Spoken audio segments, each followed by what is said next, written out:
The 45 letters were heavily redacted by state police before NBC 10 got them. Priests' names, as well as the dates and locations of abuse, blacked out. But what remains is still disturbing. The letters stamped confidential, the details chilling. Children forced to engage in oral sex, raped, even told no one would believe them.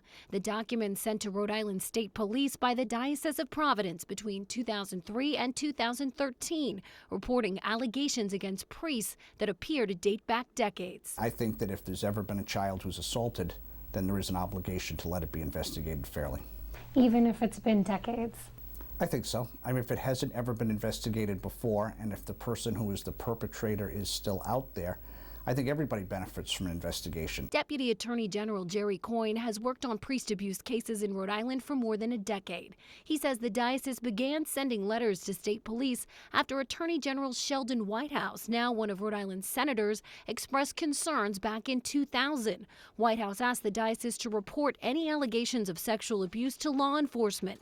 But as long as the statute of limitations had expired, it was a request, not a requirement. There's no legal requirement for sending letters. But a lot of the letters and a lot of the complaints that come in tend to be historical. They tend to date back quite a ways. Some of the 45 letters the I-Team found in state police files involve allegations that are decades old.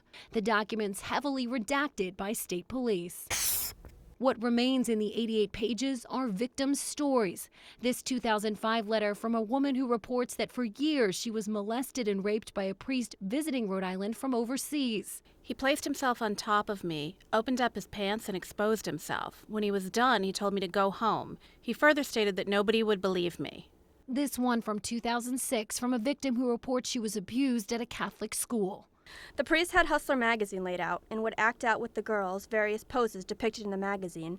There were other classmates who were also sexually assaulted. And this 2011 letter from a male victim who reports assaults that took place in the gym showers, the priest's bedroom, and a multifunction building in the gym and stage area of the school. That was positively shocking to me as a lawyer when I've read many cases of a criminal nature, and here I am seeing my own church and it's on their letterhead. Helen McGonigal grew up in East Greenwich, where she says she was sexually abused over a 4-year period in the 1960s at Our Lady of Mercy by a priest visiting Rhode Island from Ireland. That priest, a notorious pedophile, Father Brendan Smith. He died in prison in Ireland in 1997, convicted on more than 140 counts of child molestation.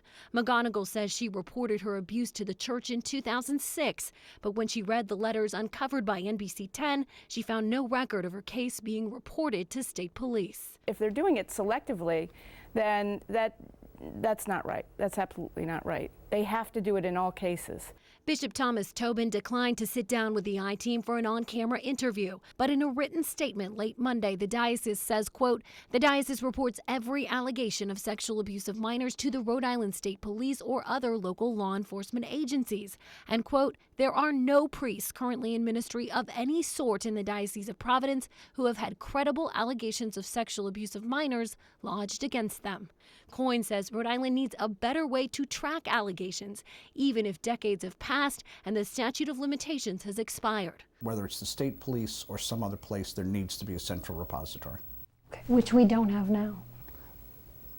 Not in a formal sense, no. The diocese also says that it is very aggressive in responding to allegations of sexual abuse involving children while respecting the rights of everyone involved. None of the cases in the 45 letters was prosecuted, possibly because the priest had died, the statute of limitations had run out, or there wasn't enough evidence. You can read the documents right now for yourself on our website, turnto10.com. Of course, victims' names and identifying details are blacked out. Katie Davis, NBC 10 News.